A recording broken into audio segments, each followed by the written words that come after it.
Coming up on ESY Media. Emirimu gyonna gye nali nkola nga salale bw'omugatta kwagenda ku akawunti ali $2 million n'ekitundu.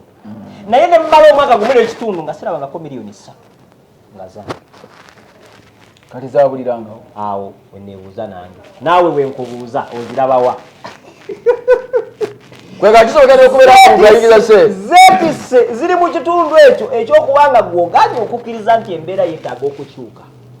Ogaanye okukkiriza nti oteeka okukolayo ebyenjawulo osobole okufuna ebyenjawulo. Tulina omuntu atulaba olwaleero wa pulezidenti wa Mufuna-Mpola ng'ali ku ESY Media, ali ku Obed Ben, ali ku Youth Platform Africa.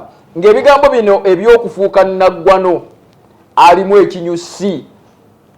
Nagwano agamba kati atandikirewa kubanga kati obasuukunze suukunze kati batandikirewa. 1.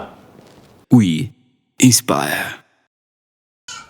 Aba YPA abakugu mu kukola amagoba nga bayita mu kulunda embuzi bazze okukuwonya obwavu anti balina obumanyirivu bwa myaka 12 beddo teweetaaga kuba na ttaka abakozi oba ebiseera gwe lundisa aba YPA ofune nusu ku nusu tebirimu folofoto w'abazibye zaafudde oba zaabuze ofuna ssente yo nga teriiko agamba oba okufuna embuzi zennyini okumanya ebisingawo tusange ku kizimbe kya YPA building ku Lubaga Road okuliraana enkulungo ya Kabaka oba Nansana ku siteegi y'e Naluvule. Osobola okutukubira ku ssimu noti 7 noti 3 noti noti 34 oba noti 753 24 noti 6 5 noti oba kubira general manager waffe yennyini ku noti 772 23 45 86.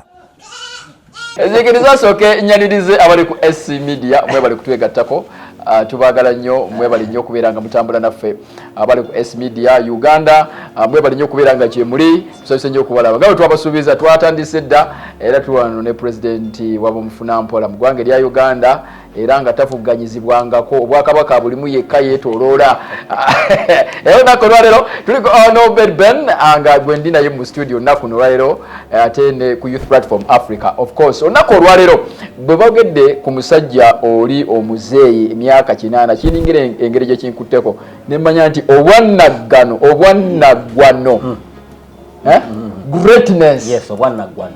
It is an art. Yes. Bwe mpulira statement eyo president njagala kujja wuwo otumenyeremu bwe tugamba nti greatness is an art. Atulaba kakati yonna wasinzira okubeera nga atulaba ekintu kino ayinza kitegeera ati kitwale nti obwannagwano eba pulaani.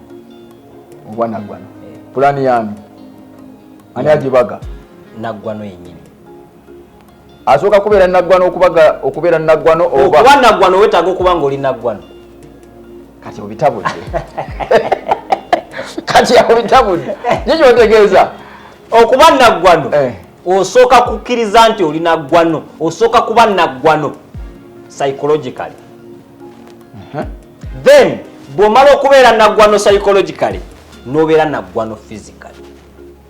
Tulyoke ffe tukulabe nti oyo oba naggwano tebutandika lunaku lumu gwe lw'obulabye gwandabye angoberera ku Obed Ben ngolowooza nti Obed Ben naggwano gwagobera Youth Platform Africa ngolowooza nti ye kampuni emu ku zinaggwano.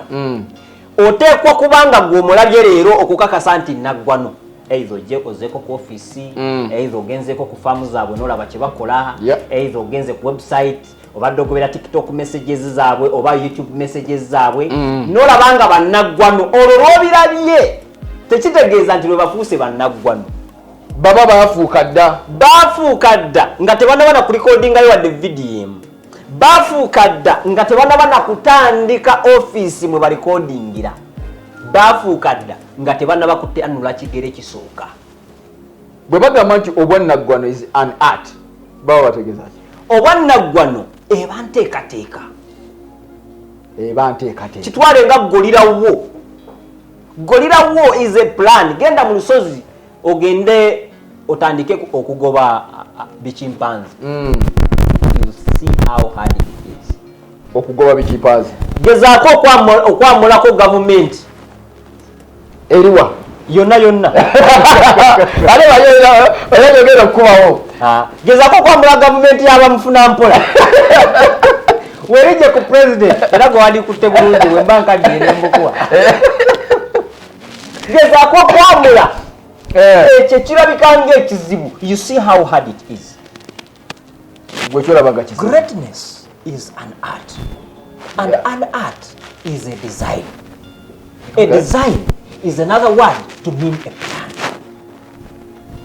When we are doing a design, then we call sketch maps. We would do dropped lines.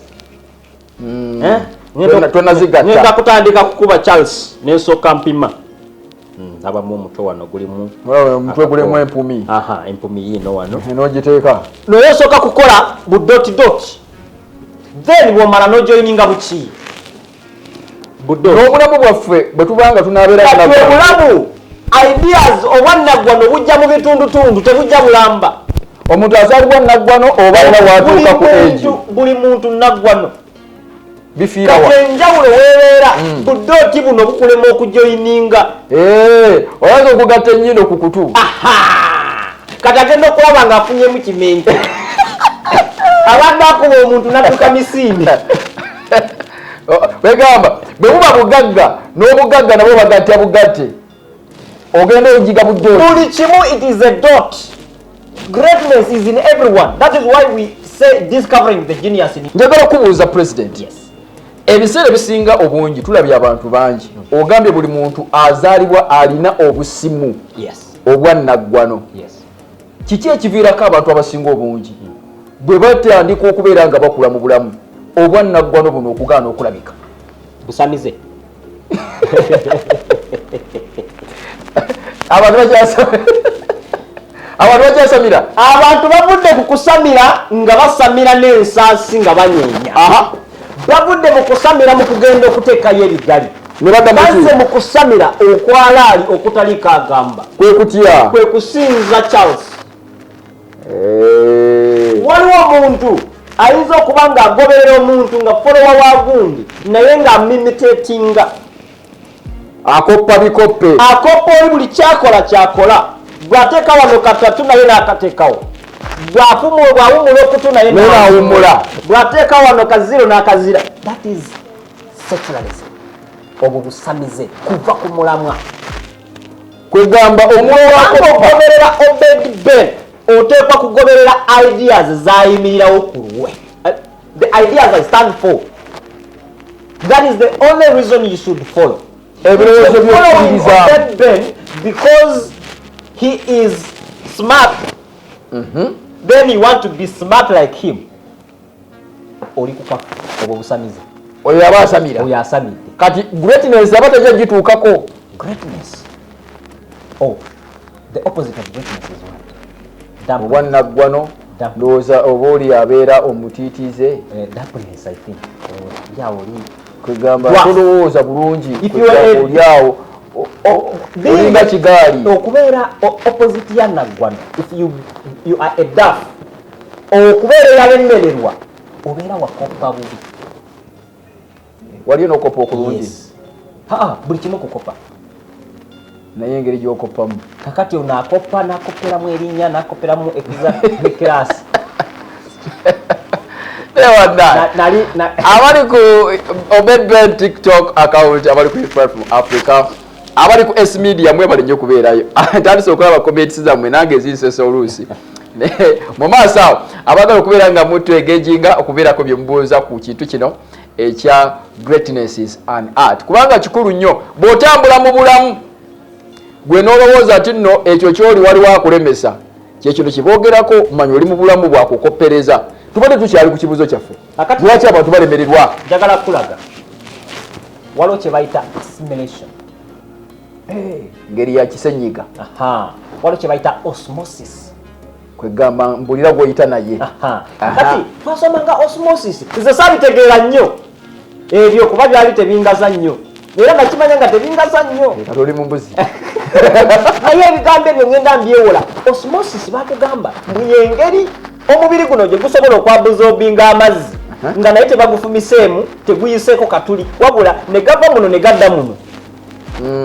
Bw'akamonde kasobola okuliraana ettaka ne ka abuzobinga amazzi ne gajja mu kamonde naye nga ko tekalina kikuli we gayise nene kafuna amazzi ne gakayingiramu ne kafuna. Abantu tugenda ne tusemberera abalala ne twabuzobinga heat netwabuzo biga endowooza yaabwe omanyi abantu kati bino bigenzeemu kowala naye njagala biteekemu amagezi ogenda bitegeera waliwo kye bayita frequency bwe nkuba essimu yo Charles frequency gemayengo amayengo eyo vibration egenda enoonya vibration ifaanagana n'eyiyo eyesimu omulongooti tesobola kugenda wa Brian kitegerekese ekitegeeza nti bagiteekamu obuntu obufaanagana nti bwonyigako eri nga butandika okwenoonya by osmosis. Kakati Katonda yatukola nga ebirowoozo byaffe ba scientists abakugu balaga nti ebirowoozo byaffe vibrations.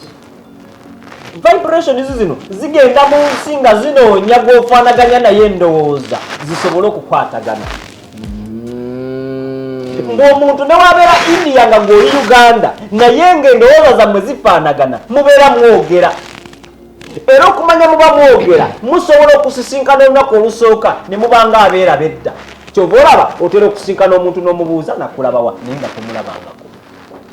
Ekyo ekireeta ekyo kubanga omuntu oyo muyina endowooza nga zifaanagana. That is proven science. Si bigambo by'obedde. Ekitegeeza bw'osanga omuntu ng'oyo tomala gamuleka kugenda. Exactly. Bwe weefaananyiriza omuntu ng'eryaddala tomulabangako ekizibu wano wekigira bw'omusisinkana omugamba nakulabawa. Bikoma. Nakugamba nti tewali. Nange nyinge yakulabako naye nedda. Awo connection weefiiridde kati obwo bwe busamizi. Omugezi akola atya? When you see such a person, you have to assimilate. Find out what exactly it is that you have in common. Ekyo kye bayita assimilation. That is the number one foundation of greatness. Kati olwotandise okukola connection. Connections ze wazaalibwa nazo tezikumala kukyusa bulamu. Weetaaga connections eziri random. Ezo ze zisinga okuba beneficial. President w'eggwanga lino Museveni sigamba nze wafuna mpola. President w'eggwanga lino teyakeera ku makya n'alonda ttiimu y'abantu 200. Yakola ati? Yatandika n'abantu 27. Abalowooza nga kati abalala ne bajja ne beegatta ku ndowooza zaabwe bano be baawangula. Ofuna bulungi. Gino emitwalo ebiri gye gyawangula nga bano 27 bafuuse bakkomanda. Buli omu abaako ekiwayi kyakwata nezivuga. Kitegeeza ki nti greatness is an art. Bw'oba n'okukkiriza n'omanya nti wadde dots ziri ezisigadde siziraba kubanga teri kintu kiraga dots zonna tekiriyo. Njagala kutegeeza abakola ettaala zino z'olaba zikubyemu zaafa emirundi kakadde nina balemerako. Abakola ennyonyi bwe bakugulira ba White Brothers emirundi gye baagwa nga bakola ennyonyi eyo toyoya. Facebook gende buze Zuckerberg ngeri gye yabonaabona okufuna ka connection akagatta abaana 16 abali mu kirasi ye. Buuza bano bapeja bakola Google olabe tactics ze babona. You can never see the last dot at the beginning. Toyagala okugezaako okugamba nti greatness omuntu okugizimba yeetaagako abantu abalala. 1 yeetaagako abantu abalala. 2 ng'abantu bano abalala tannaba balowoozaako yeetaaga okumanya nti waliyo doti zaatalaba eziteekwa okulabika ng'atandise. Ng'atandise eki? Okuzigatta. Abaako ne zaalaba. Kati ono bw'apimamu mu maaso ng'alaba endala tezirabika ng'avaako. Obwo bwe busamize. Atandise okusamira olwo. Olwo atandise okusamira. Wali wandoga? Yes. Bannemesa. Bakulemesa. Bw'asanga gundi eyakikolako n'alemwa olwo kitegeeza ensi yonna yalemwa. Njagala kukubuuza. Buuza akuwulira. Wese Luganda angoberera. Oli ku Obed Ben, oli ku SC Media, oli ku Youth Platform Africa. Bw'osanga omulalu abasigadde bonna balaluse. Ate kiki ekibaba kibalwadde? Kati kiki ekikugeretera okukwata ensobi eno omuntu yalaluse? N'ogamba nze nange ngudde ki? Nange ngudde eddalu. Bantu bameka b'osanze ku kkubo naawe n'ogwa eddalu? Tosanze balalu, lwaki togwa eddalu? Tokwata ku muntu mulalu n'omugerageranya ku mulamu. Tokwata muntu mufu n'omugerageranya ku mulamu. Genda bugenzi mu maaso ng'otegedde nti waliyo dooti ezitalabika naye neetaaga ezimu kubanga ng'otaali mulamu. Ozijukizza omusajja omu yagamba nti bw'oba ng'otambula ojja kusisinkana embwa nnyingi nga ziboggola naye si buli mbwa ekuboggolera nti ogikuba ejjinja. Ekyo kyennyini pulezidenti w'eggwanga baamubuuza ng'abasajja bakuvuma pulezidenti ow'eggwanga lino, this is not my statement, Dada Muhoozi, yes, Yoweri Kaguta Museveni bamubuuza ng'abasajja bakuvuma, buli kasajja akatono kavuma ggwe, buli musajja omunene avuma ggwe, amawulire gakukubamu bukatyuni, naye lwaki tofaayo? N'ababuuza, kaakati njagala kubabuuza, ogenda kusaba mukazi eri ewaffe bakuyita kuswera. Okushwera? Ogenda kushwera? Ogenda kusaba mukazi. Kwe kushwera? Kati bw'otuuka n'osanga embwa ku mulyango ng'eboggola, ogenda kusaba mukazi. N'eboggola n'ogikuba. Bakuba omukazi. Okola ki bw'eboggola? Bw'eboggola ogireka be balina ogikuba bo bennyini. Wazze okushwera osigala ku nsonga? Osigala ku nsonga. Mbw'oyitawo nga togikubye, bo ne bagikuba. Okitegedde? N'ogenda n'oswera. Bw'omala okuswera nga bakuwadde omukazi n'osasulayo ne deposit. Bw'omala okusasula deposit n'ofuluma n'eddamu n'eboggola ne baddamu ne bagikuba n'oyitawo. Gwoddayo bw'okomawo eddamu n'eboggola n'otwalayo ente ze baakusaba. Bw'omala okutwala ente ze baakusaba eddamu n'eboggola ng'oddayo. Bw'okomawo n'eboggola n'otwala omukazi. Kwegamba ebyokuboggola kwayo tebirina bwe bikwatagana ne kugenda kola. Ate bw'okuba embwa bagenda kulabanga yo. Polapula tutunulidde ensonga ey'obwannagwano nti obwannagwano bwonna it's an art. Ekitegeeza nga bw'olaba omuntu ayimba n'anyola eddoboozi ne bagamba gundi ayimba okusinga gundi, olwo omanya ayongeddemu ekisoko, ayongeddemu ekirungo. Obwannagwano bisoko, birungo. Gy'okoma okulunga obulungi gy'okoma okubeera naggwano omunene. Waliyo ebintu ebiziyinza okuziyiza omuntu okubeera nga alema okufuuka naggwano newankubadde ng'akyagala. Buli muntu ayagala okubeera naggwano. Ne si buli ayagala nti kyayagala akifuna. Buli muntu ayagala okubeera naggwano, naye kati obuzibu bujjira kwe kufuuka. Osobola okwagala naye okufuuka. Awo obuzibu bwe buli. Nakunyumizaako kasitole k'ebinyonyi ebyali ku feesi. Nkajjukira. Ebinyonyi byatuula awo kati ebibiri ne bisalawo okubuuka. Mu bbanga wasigalawo ebinyonyi bimeka? Kijjukira nga byasigalawo bimeka? Byasigalawo byonna. Kati gwali ku TikTok, ku Obed Ben ali ku Youth Platform Africa ne ku S Media, olabika tubadde tukegedde ebinyonyi byasigalawo. N'ekyamazima byonna byasigalawo wadde ebibiri byasalawo okubuuka. Kubanga okusalawo kwa njawulo nnyo n'okubuuka. Kwegamba byagamba titugenda kubuuka naye ne bitavaawo. 95% of the population in any country across the planet, 95% bebasalawo okubuuka naye nga tebabuuka. Only 5% bebabuuka. Nabuukako akazannyo ke bayita bangi bakuteekanga ku floor ng'eya ngaana 40th floor eya kalina ne bakusibamu omuguwa, ne bakusibamu n'ebiguwa mwenna paka ne ku magulu. Kati omuguwa ne baguteeka ku magulu eri, era yonna bakusibye omuguwa guno guli connected paka ku bigere. Kati gwo gwennyini nga omuguwa gukwata eri sayidi ey'ebigere. Kakati ne bajja n'ozibiriza wansi wabeerayo mazzi. Omuguwa guno gulimu engeri ya sepulingi, ababeera bamubiraba ku TikTok. Omuguwa ogwo bwe bakusindika ogenda weesubisa ng'osooseyo omutwe. Naye jjukira omuguwa gugenda kukwatira mu fuuti nga 10 mwaga ng'ali gwe babisiba. Nze nga bansiba ebyo ntuuka nfudde. Nagendako okulaba ebintu ebyo engeri gye bibeera. I wanted to experience the feeling. Wakigendako? Nengana ne bansiba ebintu ebyo, vidiyo ezo nzirina mu ssimu. Ne bansiba ebintu ebyo.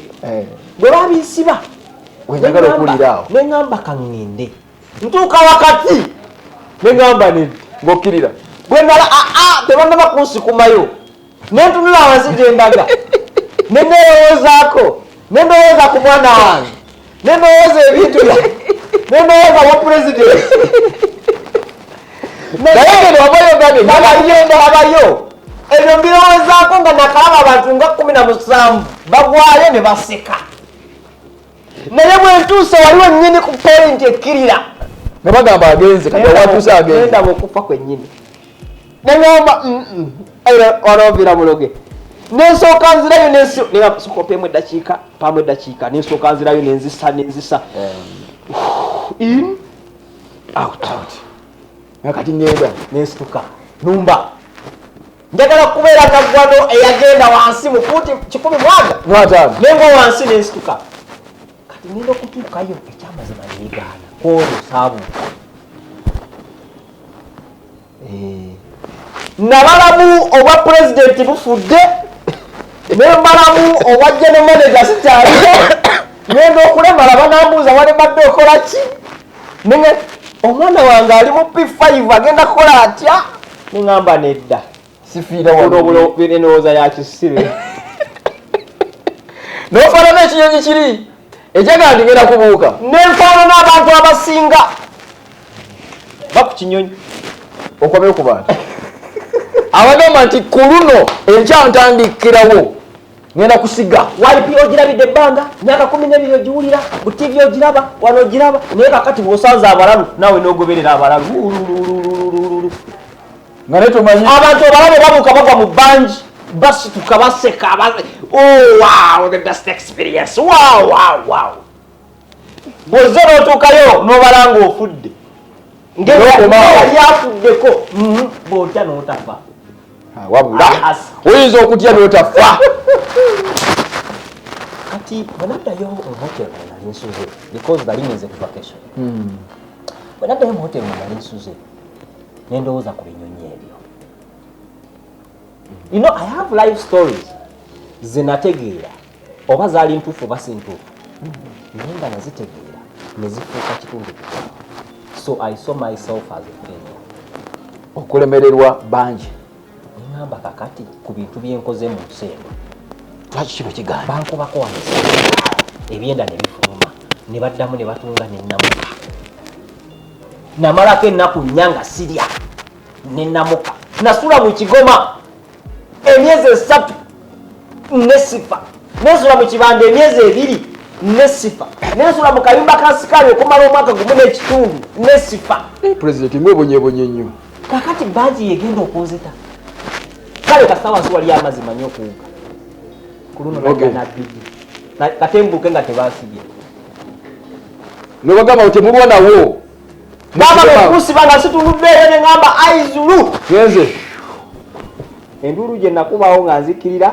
eyo nagikuba ŋŋenda bagamba ebiddirira byonna binaasanga nzikiridde singa nategedde nti nja kusharinga kasitore kano nandibadde n'essimu yange nenkakuteerako n'okalaba it is a true story nenzikirira kyenzijukira nakuba enduulu ndowooza obutikitiki nga 10 obwasooka saddamu kuwulira nduulu nagenda owulira nga omutwe gweddika mu mazzi omutwe kati okubayo omutwe goti first time guno omugwa gwa guleguuka ne gukusika ne gukuzaayo fuuti nga 3 nodda kati awo ne gutandika okuzaayo emirundi nga 2 emirundi nga giige noddamu n'oseka naye nawulira nga ekizibu kyonna ekipali ky'okulemererwa kinvuddeko nze sisobola awo enjawulo wakati wa kati enjawulo ogiraba yenjawulo eyawula abagagga ku baavu awo woka bo tebatya kulisikinga woka etegeeza bwe twogera ku greatnesses and njagala kutegeeza it involves risky njagala kutegeeza the greatness today you see at YPA yeah, some of the people call us YPA gods, others call us abembuzi. The greatness you see there is a time after COVID that everyone was downsizing. Buli muntu atema ku bakozi. Buli muntu atema ku bakozi. It is that period that we were recruiting at YPA. Abalanga babagoba babawumuza bagamba gwe giro lindako mbere tabuse kati bagenda kutulaba nga post era covid post era bagenda okutulaba nga ate tuli speed ya manyi nga bebuuza what bwe bali balowoleza okubivaamu mmwe ng'ate mwongedde mu jira. When they are downsizing we are upsizing. Oyo ye nagwano kazi bera stock markets waliwo stock bonds stock treasury bills bwe ziba ziri wansi nga buli muntu agula buli muntu asiga that is the right time to buy to nga ziri wansi bwe ziba nga buli muntu agula ekyo kyekiseera ekyokujjamu kuba ekiddako kiba zigenda kuba bonna gwe tolina n'ogamba kati ate buli muntu abajjayo gwe kyekituufu ate ogule kubanga zigenda kulamu zishutinga waggulu. kyokola beera YPA embuzi zino kati bwezoogerako atandise okulaba ekyusi lwaki YPA mwesibwa ku mbuzi naze bafudde bannagwa kubanga buli muntu agwa ayingira embuzi agwa buli ayingira embuzi agwa mwe mwayingira ng'oli agamba ti obunozi buzibu gwe kyewayita ekizibu teketufukamiza Dawudi gwe bogerako Ssaabagwano the greatest of all kings of Israel Dawudi gwe bogerako basanga Goliaasi ng'afuuse ekizibu ye n'agamba oyo nedda oyo kakyeri oyo kakyeri akubika zinja kufuna ebijawaawo n'ebiyinja n'ebyambe n'amafumu oyo kakyeri yetaaga jinja ng'abaana bogenda ku zino nti kawunga agenda oyo kawunga agenda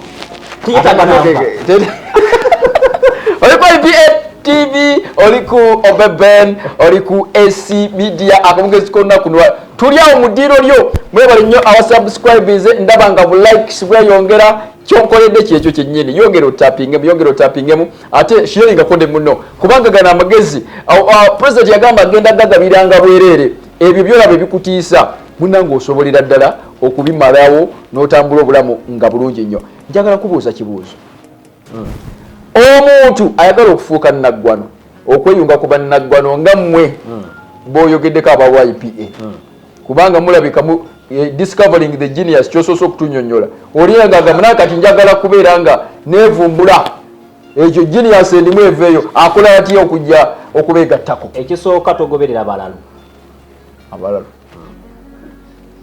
manya nti gwotegeera abalalu baleke batambule ngeri gy'otabaleeta gwe baleke gwewa omulalu obudde tofuuka bufuusi mulalu obeera mulalu edda omulinyankole harimu efumu ekugira ngu embwa kwekuluma ebekuleberemu endiizi nti embwa bwekuluma ebekulabyemu endala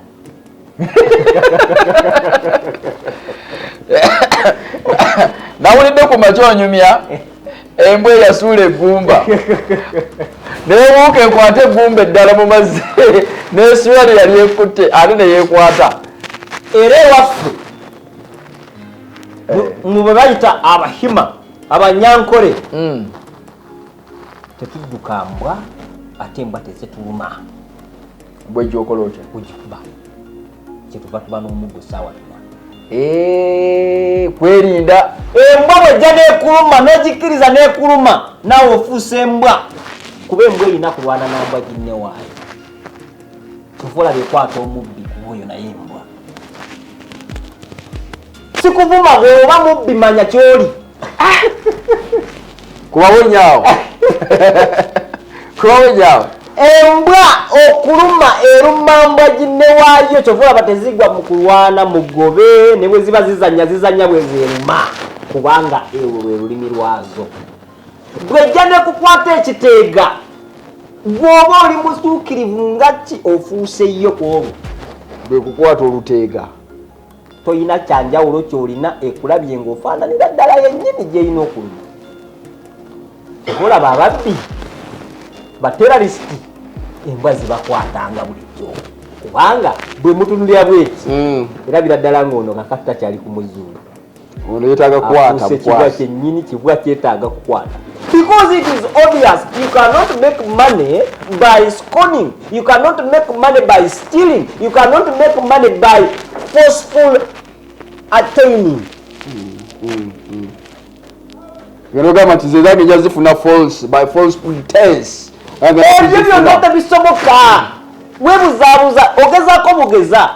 The truth is, being a great person, you have to choose between trying and becoming. Nti oteekwa okusalawo n'omalirira nti ndaba bingi ebitalabika, ndaba bingi ebitategeerekeka, ndaba bingi mu maaso ebirabika ng'ebikanga, ndaba bingi, ndabye n'abangi abagudde, ndabye n'abangi abatobeddwa emmotoka, naye booda ngenda givuga ate ngenda kugimaliriza ate nfunemu ssente ate Mukama agenda kunnyamba, navuga booda. Naye ng'abalala beeraliikirira abapoliisi bakwata, nze neeraliikiriranga kimu, bwe ndimenyeka ndyolwandya. Gwe bagamba booda yankuba.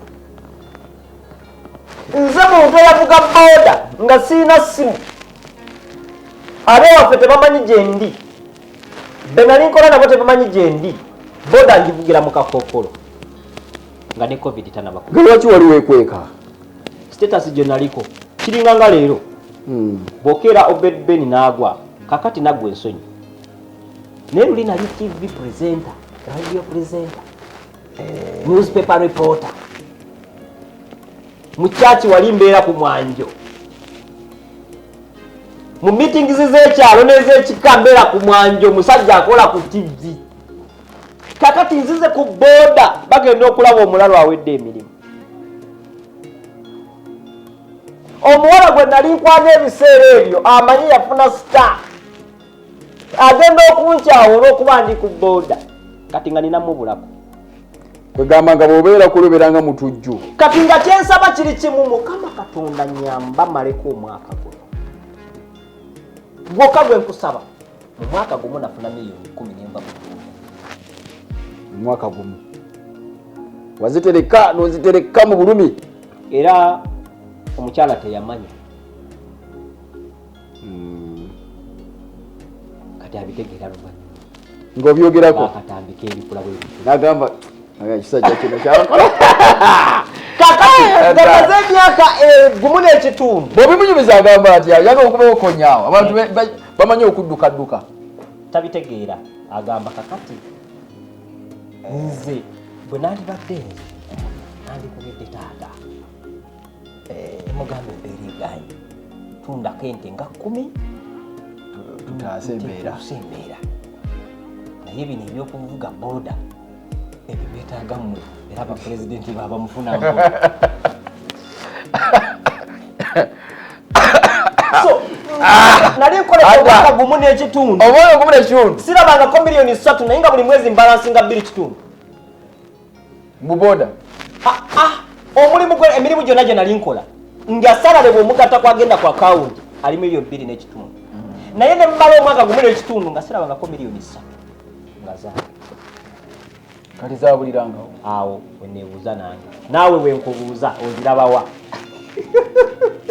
Kwega kisobokera okubeera ng'oyingiza se. Zeetisse ziri mu kitundu ekyo eky'okubanga gw'ogaanye okukkiriza nti embeera yeetaaga okukyuka.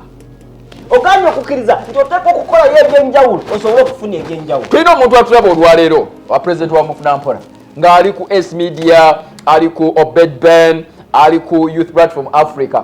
Ng'ebigambo bino eby'okufuuka nagwano alimu ekinyusi. Nagwano agamba kati atandikirewa. Kubanga kati obasuukunze kati batandikirewa. 1 buli muntu alinamu ensigo y'okukkiriza. Ne bw'osanga mulalu azaala ebiseera ebisinga omusanga n'omwana we omulalu. Ye mulalu gw'azadde akkiriza nti ayinza okufuuka ekyenjawulo ensonga lwaki amukomberera. Eyo nsigo yakukkiriza erina. So ensigo eyo y'okukkiriza gy'olina okugoberera. Kati bw'omala okugigoberera kozesa knowledge kiva mukama akuwa omutwe nga gulina ebitundu bibiri waliwo guno omutwe ogureactinga ogulinga ogw'ekisolo gwe bayita subconscious mind kyova olaba osobola okuba nga wamanyiire okwetolola ku rawundi ya kabaka nokkirira nojja kuwayipiira kati olulano noyitawo ng'oyagala genda eri mu lubiri ova eno mu kifo ky'okwetolola mu kifo ky'okugenda straight wetolola rawundi ogende mu lubiri otuuka oweta ng'ojja kuwayipi ogenda okujjukira koze mbagenda ku lubiri that's the subconscious mind yekujjukiza kakati buno obwongo bwe bulina kusalawo bukulabe nti kakati okola analysis buno obwongo bwe bulowooza bwe bayita conscious mind bulowooza ne bukukozesa analysis kwebyo ebibiriwo kati n'osalawo ono gwendaba muntu oba mulabe conscious yekola ekyo yes muganze oba noonya ategeera nti oyo mwesonyiwe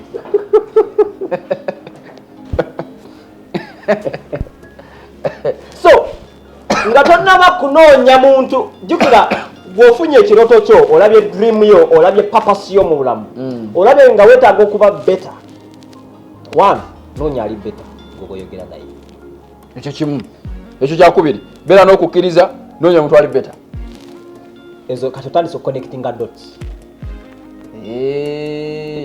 ezo zetuyita dots ezo dots baana okukkiriza eyo dot eno oba nako kati kulabe okukkirize bw'omala okukkiriza noonya ali better kubanga gweyagala kubeera ki great bw'omala okukola ekyo wuliriza byakugamba eyo nayo doti gigatte dot waliwo omuntu asobola okubeerawo nga tayagala kuwuliriza abiwuliriza naye nga tabitegeera tabikkiriza mugamba siga embuzi zifuna nze waliwo omuntu gwe nagamba nti ekyamazima nabonaabonera emyaka 6 ne mbagamba nti ekyamazima sisikirangako wadde 10 biramuze akyaliwo omulamu mwana afa ojja kufuna naye sinaba era ku maali gye nina siinaako yiye okugjako gye yamperera mu school fees ye maali gye nina so bwe nkugamba nti nasula mu Kigoma ne nkugamba olwaleero nze general manager w'ekitongole ekimanyikiddwa nga YPA olabira ddala Katemba yawedde emirimu ddala omuntu yagamba nti yagenda n'atandika n'amajameka olabira ddala mwami Ntake ng'akulimba yakeera ku makya nagamba nti yatundanga emigaati ebiri olunaku ng'agyokera mu kiyungu kya kitaawe nga naye talina nnyumba olabira ddala nga kiwaana olabira ddala nga Zuckerberg ye aliko maanyi ga njawulo bwe bagamba nti Bill Gates yakoleranga mu galaji ya maama we olabira ddala Kataala awedde emirimu ezo emboozi tozikkiriza kubanga gwolowooza nti obugagga bulina kuba bwangu so kugambye beera n'okukkiriza kisoboka kubanga 85% of the wealth people we have on planet it is first generation wealth beba betandikidde tebuliiko nti bwasikirano tebulimu nti gundi yampola bebeerwanyeeko gobaza mbogo kati okukkiriza sooka okufune bw'omala okufuna naye tewandikufunye ng'olina mu bantu batabitegeera oddawo ekkano ogamba mbozi z'amalwa bwe munywa omwenge bwe muguzaamu bwe muwuuta pulezidenti yanyumiranga agamba nti abanywa omwenge baagala kusiibwala agamba nze I cannot be a fool I cannot waste my money to become a fool ebigambo byesibyani abakawoomerwa eyo tesiti yammwe era anyisaamu ekitiibwa so ende mu maaso bwe kabaka bakolera so kyegezaako waliwo abantu abanywa omwenge nga si guno omwenge gwennyini ng'anywa mwenge gutamiiza nnyo n'okusinga omwenge nga guli toxic naye naaguwa respect so ofunye okukkiriza ono omuntu oyo ali beta guyinza okuyita role model era bw'owulira abantu bonna abanene bakugamba nti I had so and so as a role model nemulabirako nambuulira ebigambo nembiwulira bw'oba oyagala kumu olijjawa efumu olijja wa muweesi kati lwaki togenda wa musawo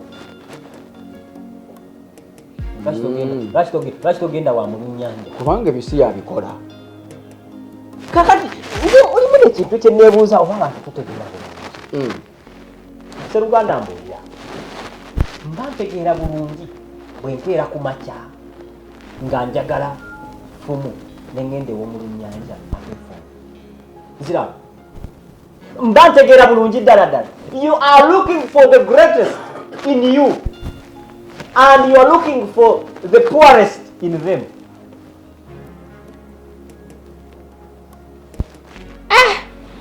kwegamba onoonya bwannaggwano kyokka ate obunoonyeza mwoyo atalinamu wadda ekitundu akajiiko k'obwannaggwano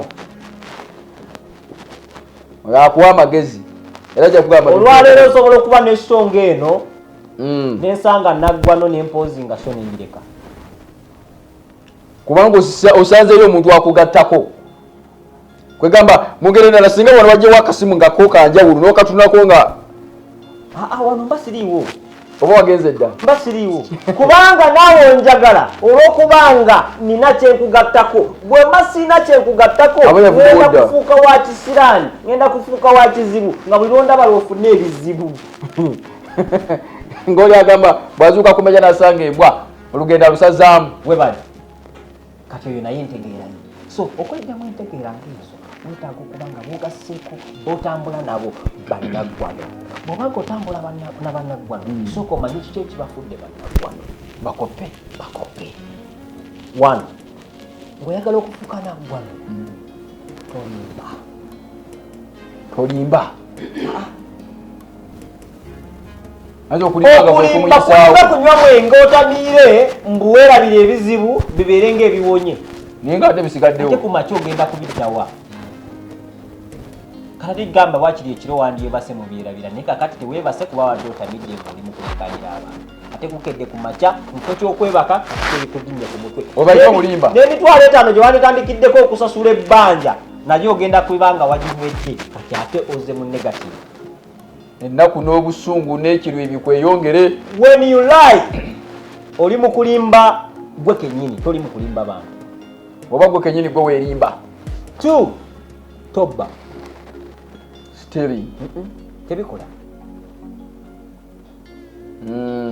omusajja yeke yagezaako okugaggawala nga mubbi yali Rockefeller naye yafiira ku myaka emeka yali myaka mito nnyo so gwayagala okufa kyobola bagambe ennaku z'omubbi zibaana gwasobola okubbira mu nnaku 4 zokka asobola okuba ku lwasatu mu omwenda n'abivaamu gwe bba omanyi okiveemu ng'olwala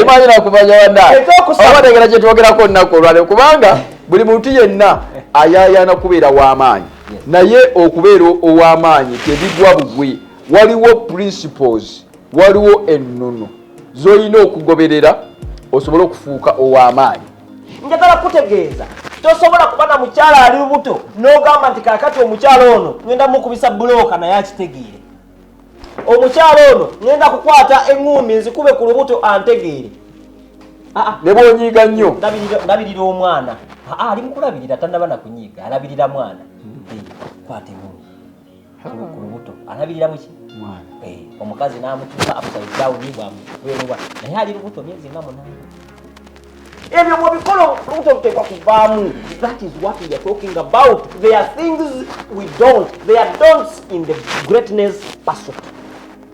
Nomanya nti ebyo tebikolebwa era bw'obikola toyinza kumalako oba ojja kusigala ordinary man.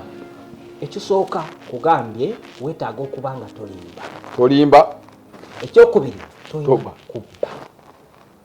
Ekyokusatu beera n'ebyomanyi nga nebikolebwa. Kola enteekateeka nga bw'oteekateekera omwana azaalibwa teekateekera oba naggwano nga buzaalibwa mu ggwe bukusange ng'oliwedde. Otherwise omwana ayinza okuzaalibwa nga alina agendako okusigere naye nga tewateekateeka n'akuyita mu ngalo butereevu. Ekirala weetaaga okuba nga olina fallback position. Singa pensi eno gyenkubisa buddooti buno emenyeka kashapena nkajjawa. Kashapena kavaawa tokoba nga okayina kalyawo ko. Beera n'omuntu oyo gw'ogamba tegumwenda okuddukira kampa amagezi. Bwe bitabuka ngajjawo ono. Bwe bitabuka nkola ki? That is the pursuit of wealth. omuntu apasuwinga obugagga tamala gagenda wasanze, tamala gakola buli kyasanze okujjako nga kigwa mu ebyo byeyateekateeka. Mbadde ngenda gula bugoye bwa mwana nensanga omutembe yatudde obugoye bw'omwana awo ndi wadde mbogula. Naye mbadde ngenda gula bugoye bwa mwana ate nensanga atunda bitooyi kati ate sigula wadde byonna bya mwana. Oteekeddwa okuba nga omanyi kiki ky'ogula ddi. Oteekwa okuba nenno. Oyagala okubeera nagwano. Yes person. Kakuwa ekyokulabirako. Embwa gye nayogeddeko ku makya. Embwa bwe yafuna ekintu kino olw'okubanga yalabanga empologoma ng'ekwata akagabi n'ekakwata mu bulago bweti n'ekeetika n'etambula nga tewali agyogerako Kabaka. N'eyita mu bisolo biginnawaayo yo yafuna kigumba bwe yakikwata n'etambula nakyo nayo ng'ekkofa obwo obusamize. Eri ku kigumba. Etteeka eryokubiri ligamba litya mu Bayibuli, teweekoleranga kifaananyi ky'oli newankubadde ekiri ku nsi, newankubadde ekiri wansi w'amazzi agali wansi mu ttaka, newankubadde ekiri mu ggulu. Tobivunamiranga ebyo so tobiweerezanga, kubanga nze ndi Katonda wa buggya abiwalana ku baana ebiri by'abajjajja baabwe okuva ku mulembe ogusooka paka ku mulembe ogwokuna.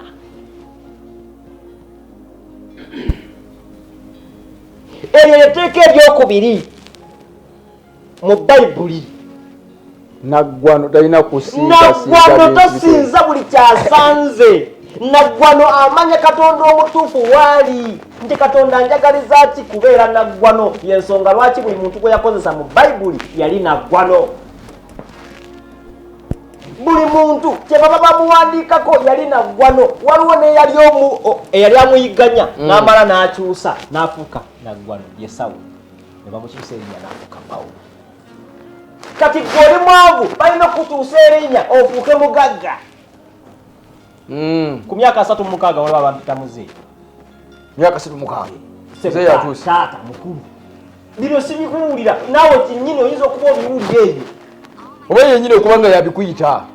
Kikutegeeza ki nti ekyo bakikuyita kubanga okyusizza erinnya. Bwe nali nvuga booda bampitanga kakookolo. Kubanga wena watambulanga weetimbye. Nali mu kyaki Busega Saturday yagwa. Ne mbabuuza ananzijjukira. Ani ku mmwe anzijjukira? Nga waliyoko nasinzizaayo okumala emyezi 6. Babadde bakujjukira? Tewali n'omu anzijjukira ate nalina makulu ki. Bw'oba nga toli wa makulu tebakujjukira kyova olaba ova ku kyalo n'omala emyaka 3 okutegeera nti tobaddeewo ng'amaze kusinkana after 3 years. Naye mbadde wamma ndudde okulaba. Obadde walagawa. Nga bw'omaleka ku 2 nga toliiwo. Wano amasimu gaabwe musajja. Naku 2 zokka. Naye kakati bw'omala omwaka n'okwata ogwokubiri essaawa yayo ne bwembula nezuukira oluvannyuma lw'emyaka 10. Anandaba ku biseera ebyo after 10 years ajja kubajjukira Obed Ben yaliwo. Yabula emyaka egiwera. Abadde yalagawa. Kyekibuuzo. But then tewali ajjukira nti naliwo. Kubanga tewalina impact yonna. Wali ogenzeko ku mukolo ne bakubuuza naye ku mukolo tetwakola. Naye nga wabaddewo. Ekyo ekintu ekyo bakyusa kikyuse ate bakikolera on a plan. Onzijukizza omusajja omu eyagamba mukazi we ng'akomyewo okuva ku lugendo. Amugamba nti mukyala wesibadde bibadde bitambula bitya. Omukyala n'amugamba wotabadde bibadde birungi nnyo. Awo manya yabyonoona yetaaga kuvaawo. Gamba nti okubeerawo okulwa butabeerawo okwo. Mulimu abasajja nga be baganye famire zaabwe okukula. Ng'era balina kusooka kufa. Famire okulaakulana. Eno ni masiki baamubuuza. Okulaba okoze tekinologi mungi. Okoze abakyala abasajja gwe basobola okuwasa. Be bayita AI women, AI wives. mukyala akola byokka byoyagala byokka kyomugamba nti ekyo tokiddamu takiddamu paka kufa naye nga mukole bukozi nga mukole kyajinga kyajinga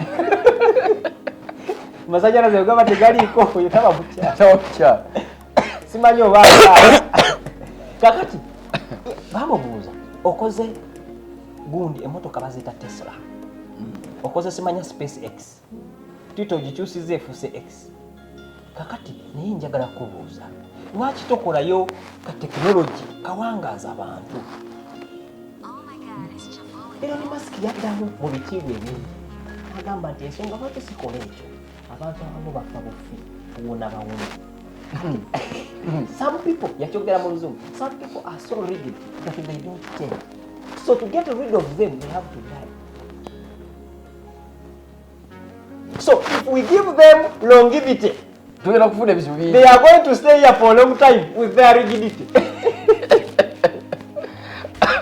Atugoberera ataddeyo comment yo njagala kwebaza simanyi producer oba inayo bamba oba bonna tutambule butambulizaawo eddakiika zo zirabika zigenda zitulira wejjokolera naye nga njagala kwebaza gwe atambula naffe ku Obed Ben ali ku YPA webale nnyo ali ku SC Media webale nnyo webalire ddala bino ebigambo by'amagezi tosobola bisanga mu university tebakulya ssente naye olina okubeerako w'otuula n'owulira ebigambo okuva mu basajja nga bano n'ojjamu ekyokuyiga bwe twogera ebigambo bino bw'owulira ng'onyiize nnyo manya it is your day kubanga singa tonyiige tojja kusobola kukyusa oteekeddwa okubeera ng'ekizimba bakikutte wali wejjini bwe kitujjira awo n'ogamba musawo nyiga naye bw'oddusawo okugulu bw'oddusawo omutwe ekizimba tekijja kuwona.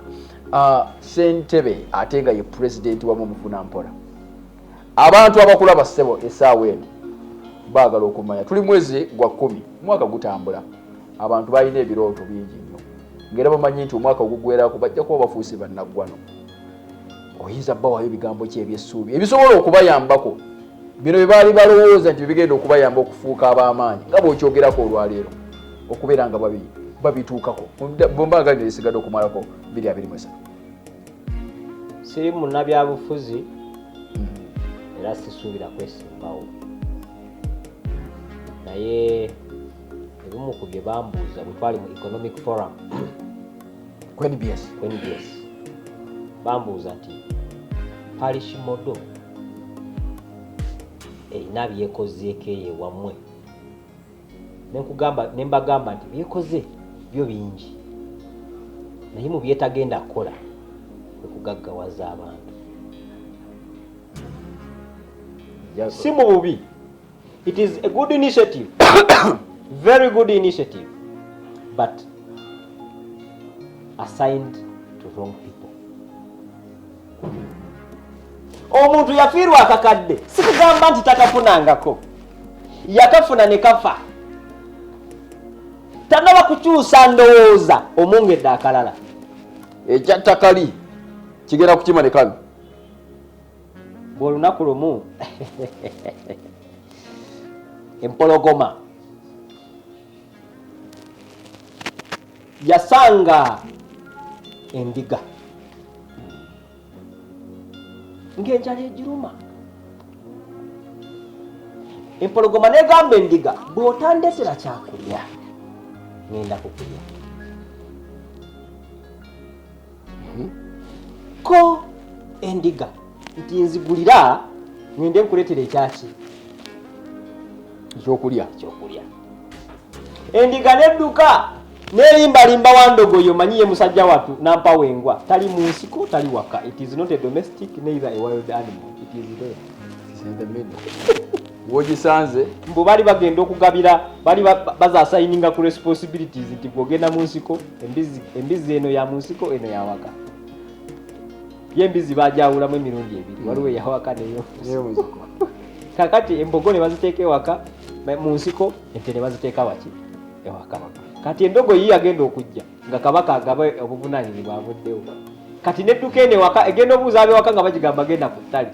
Era egenda okutuka ku ttale nga mutale bagamba gendewo. Bwaki eri awo.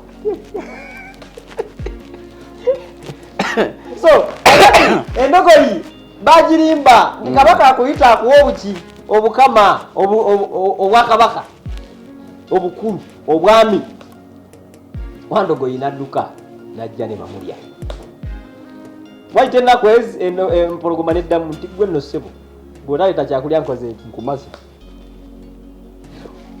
wandiga mu bugezi bwe ng'alowooza nti ye master plan kwolwo n'addayo n'aleeta akagabi n'akagamba jangu tugende nkulage eno wali omuddo guti tolaba nze bwennyirira kumba agiraga byoya wanga binajja ne bamulya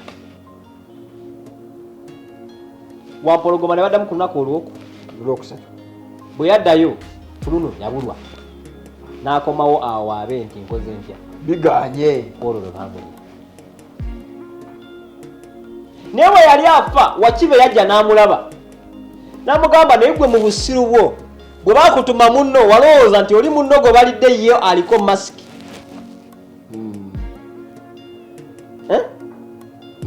abantu abamu twetaaga okulowooza netukozesaako ku manya ani protector wo ani defender wo ategeera kyenkana ki akoze omulimu ogwo gwa defense kumala bbanga ki so tobeera obwezi ng'otambula butambuzi bavuga Sawulo yagenda okukkiriza Dawudi nti agende yeŋŋanga Goliath yasooka kubuuza mwana ekyamazima yali talina option Sawulo yali talina option nga gamuwedde tuli fembi naye bwe yatuuka n'abuuza akasajja kano musajja gwe weesize eki kano ne kajjayo history nti nze nno gwolaba nzisa amalimu nga gajja okutta endiga za taata nze nakwatako empologoma nenjiyuza nenjijjamu amanyi kati kana akasajja kana akayimiridde wano tekayinza kukola ku mpologoma ako kakeere kawunda ngenda nga tekulimba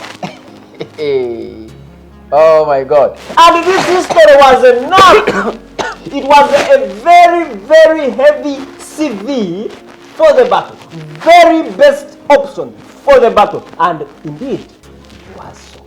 Wow, that's one. Kakati history eno abantu bagenda ne bagibuusa amaaso nyate nga nkulu nnyo.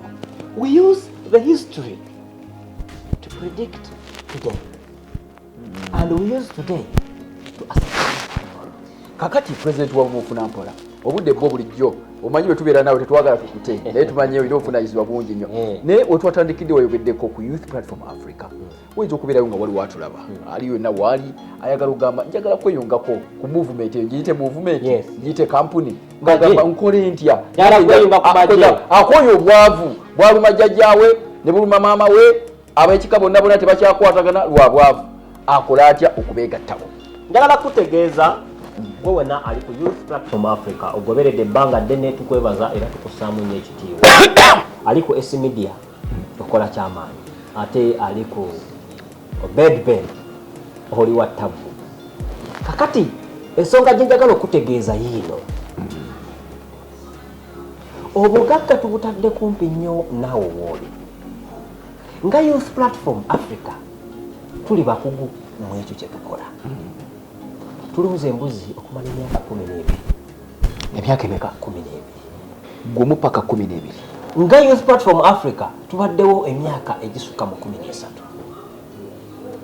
nga mukolera bannayuganda okuva ku mirimu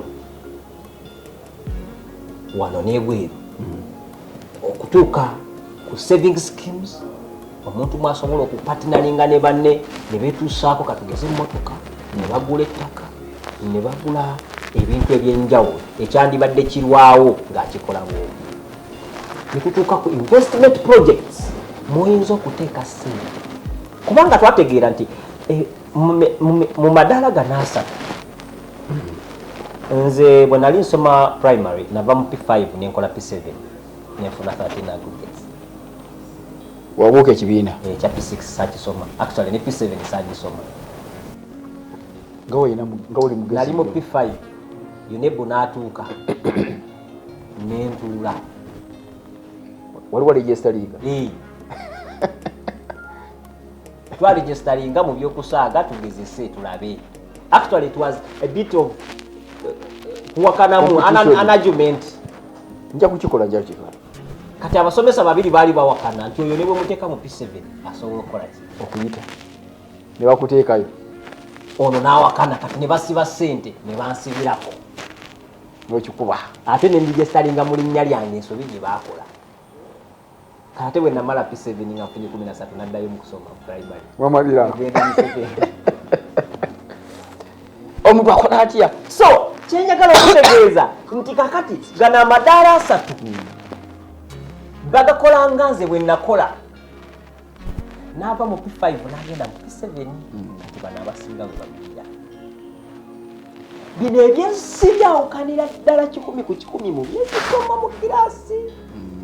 So what does it mean? If you get money, you grow it, then kati ekitegeeza omuntu okutweyungako ngayagala kweyunga ku Youth Platform Africa. Basically, what are the requirements? One, you have to have need for growing money. Okay. Ng'otegedde nti ssente ziteekwa kusigibwa ziryoke zizaale. Bw'omala okukifuna, get that money. However much it is, from 550 to 275 million. Ndasobola okuzisiga. Yes. Okuva ku mitwalo 55 mpaka ku miliyoni 275. That is if you're going to do what we call the mighty YPA Growth Investment Project. Kati omuntu bwabanga ali eyo kubanga manyi bingi nnyo omuntu byalina okuyitamu. Naye ng'agamba njagala ntuukeko ku office ndabe ku president ono maaso ku maaso twogere ebintu bino. Ayinza basa enamba z'essimu ngenda kuzikusomera. Naye ne mu TikTok videos zino bw'onoogenda n'obuuza mu inbox bajja kuteeramu ennamba ezo wadde ne wano ngenda kuzikusomera. Naye ne office ziri ku Lubaka Road wano we tuli. This is YPA offices. YPA offices mwe tusinzidde okukolera live leero. Era bwondabira bwinti nsiibye mu office sinaba kudda waka mbadde nninze kubeeko byenkunyumiza olwo katembe ngende ndaba omukyala. So YPA offices ziri ku Lubaka Road okuliraana enkulungo ya Kabaka. Endala ziri Nansana wali okuliraana amafuta ge bayita Project. Wonna wootuuka onoonya bizimbe babiyita mannya ga kampuni YPA buildings. Oba Nansana oba wano oba Egomba still onoonya YPA buildings aba atuuse oba otuuse. So bw'omala okutuuka awo ng'oyagala kulaba nze kamwa koogera kennyini ojja kufuna ennamba zengenda okusomera efuuka an appointment ntera kubeera na budde ku Friday. See every Friday, but if we have time nsobola okugamba nti this Friday already abantu bali bangi oba leero jangu. Okay. But you call this number then you get an appointment ne bakubuulira nti kakati olunaku bwe luti jangu ojja kundaba. Naye nga office zo zibeera nzigule every day, Sunday to Friday. Saturday tetukola. Saturday tetukola. Tubeera mu kusinza nga twebaza omutonzi oyo okutuzobozesa okukuuma embuzi zammwe, embuzi ezaffe n'okukuuma ebizimbe byammwe. So tubeera mu kusinza olwo olunaku lwa Saturday tutawana okujja ku office wadde tukubira essimu. Naye ennaku endala zonna kuba ne bw'okuba kiro essimu ezo zibeerako. Akube ku namba ki? Genda kuba ku 0703 0 emirundi 4 0 emirundi 4 esembya ya 3 0703 0 emirundi 4 esembya ya 3 esembyayo 3 eyo namba yawa office eno gyetuliko. otyo. Then wayagala okuba enansana oli side z'enansana Wakiso district n'ebisigadde ebitundu ebiri awo Matugawa ogenda kuba ku 0753 240 650.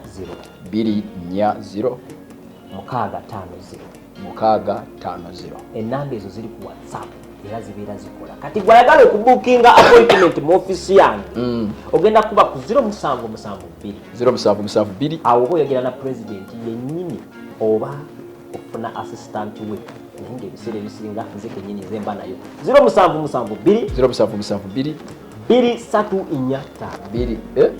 86 ejede enamba ekwati indange bulina owala 07722 kati olwo n'obala 2 3 4 5 emu yetaliiwo otandikira ku 2 3 4 5 emu nagikyawa lwaki 1 by 1 makes a 1 not a band. kakati gwe atugoberera ali ku TikTok bamaze okuterayo enamba ezo tunulako wansawo mu comment section. Of course ojja kubeera ng'ozira bulungi nga zonna bwe bazogeddeko obeera nga ozitunulako bulungi nnyo ebintu jja kubanga bitamba. Olina akaterekeka eno namba tetugimazeeyo tukomye ku 5 07722 2 3 4 5 86 so tuyaze so otukoze bulungi nnyo. Njagala kutegeeza kano tekalekeka akaterekeka kamu njagala kutegeeza talent tegasa gwe nyiniyo, talent egasa bakuliraani. Kuba akafaananyi nga Juliana Kanyomozi n'eddoboozi lye eddungi nga bwe liri ng'ayimbira ye yennyini mu kinaabiro yeggalira buli wagala okuyimba performance agikolera mu kiyigo oba kale mu kisenge kye nadda ku kitanda n'abuuka n'ayimba bulungi n'azina n'anyola ekiwato naye nga talent eyo agikozesa mu kisenge kye yekka bw'ati ebategasizza olwa leero singa tetumwogerako. Your talent, your capacity, obukugu bwo olina kubukozesa kuyamba balala so si kweyamba. Ate kitereeze bulungi tobukozesa kutulugunya oba kunyigiriza balala kubanga ekyo nawe kyonoofuna kyosiga. Kakati mbuyagaliza ofune eyo abo bokka bannagwano wetuviirako abasinga obungi. Kale byonna obyerabidde nejjukira point eno nti action and reaction are equal but opposite. Action, that is Newton's law, the third Newton's law, and reaction are equal but opposite. Kitegeeza ki?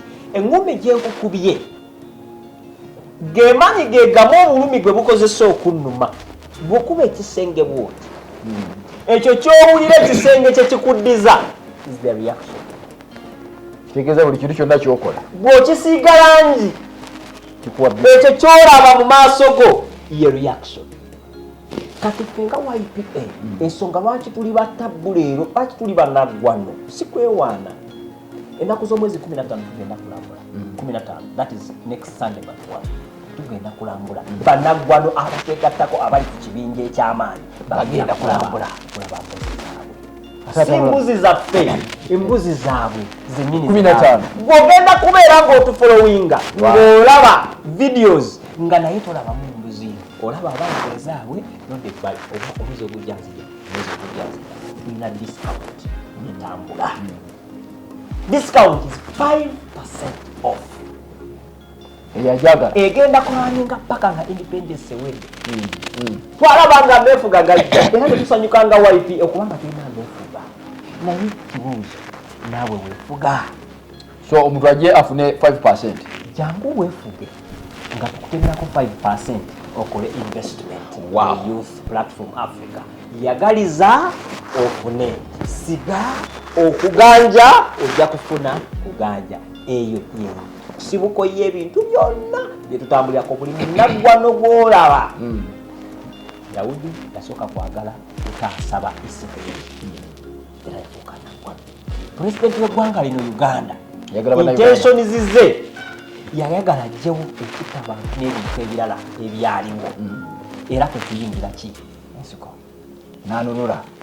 Nelson Mandela yayagala ajjewo apartheid kyova olaba yafa nga ne birthday ye leero mu South Africa is a national day nakati bakyagikuza. So bwegezaako okulaba oba waliyo naggwano yenna ayiganya banne nga yafuuka naggwano oyo taliyo. So yiganya naye obugagga tebusoboka. Okay, njagala kubebaza mwenna abatambudde naffe ku S Media abadde ku Obed Ben. Njagala kubebaza nnyo mwe bali kubeera nga mubadde nga mutugoberera abadde ku Youth Platform Africa mukoze kyamaanyi nnyo gwe atapize mu screen eyo. Njagala kwebaza kugamba nga Youth Platform Africa gye tuli kuwuma showgrounds omwezi tugenda mu maaso ate ennaku z'omwezi nga 8 era tugenda kubeera wali ku ABC tugenda kubeera wali ku Central Church jangu obeereyo jangu onyumirwe biki ebigenda mu maaso nze munasingo Sembija Charles atakumira mpeera gwe siragira bulijjo kakunkumire tujja kuba nga tuddingana life nga zino sigenda kubeera nga zijja maaso awo mpitirivu nnyo obagambye nti embuzi ezisagala twazirese embuzi ezisagala twalese embuzi ennamu bino bye mubeera eno ne mugamba mbu ate simanya embuzi ziri biki embuzi eri wali akawoote kawunyira mu ssimu wabwe kawunya live zino ennume zammwe ezibeera ziwunyanga envundu genda wali olabe kye bayita ennunda olabe ennunda tulunda mu kyalo ne tulunda ne mu kibuga embuzi we ziri wiiki namba paka Tuesday President wa mufuna mpala tasobola kubaviirako awo byo binyuma biggwa byokya akumata 10 mpeera busire bulungi mweraba